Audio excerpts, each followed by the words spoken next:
What's up mga ka-Big Bites? Magnolia announcement, Abueva aalis na sa team.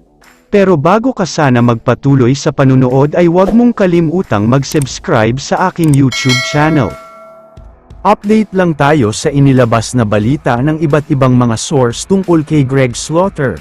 Dahil ayon sa kanila ay umaabot daw sa 1 million pesos kada buwan, ang sweldo na inoffer sa kanya ng team niya sa MPBL na Manila Stars. Ito nga daw ang dahilan kung bakit mas pinili na lang niyang bumalik sa Pilipinas, malapit siya sa pamilya niya at mataas ang sweldo. Pero ang mabigat dito ay posibleng magkaroon ng PBA comeback si Greg kapag may nag-offer daw ng malaki sa kanya. Samantala, pag-usapan na natin ngayon si Calvin Abueva at ang Magnolia.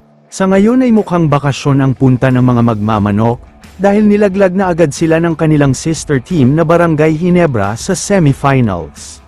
Hindi man nga lang nakaporma ang Magnolia sa laban na ito, dahil buong game ay hindi man lang sila nakatikim ng kalamangan.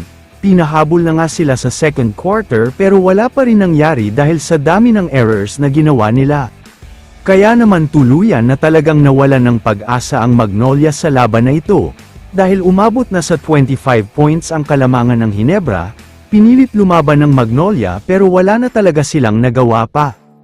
Samantala, isa si The Beast Calvin Abueva sa pinaka-inaasahan sana ng Magnolia para makapag-contribute at makatulong, pero sa kasamaang palad ay pangit ang laro niya.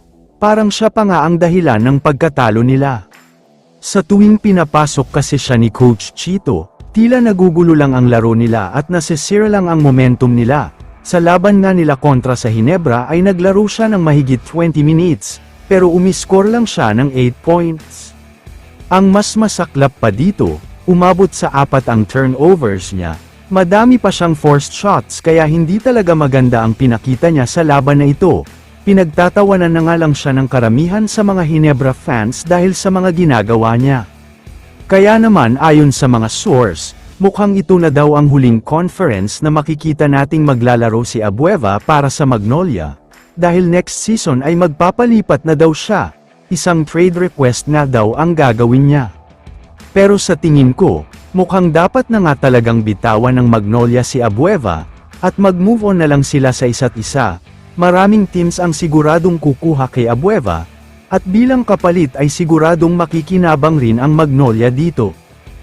Kaya naman kung kayo ang tatanungin, dapat na nga bang bitawan ng Magnolia si Calvin Abueva? I-comment mo naman ang opinion mo tungkol sa tanong na ito. Dito na muna nagtatapos ang video na ito. Maraming salamat sa panunood mga ka-Big Bites. God bless sa inyong lahat.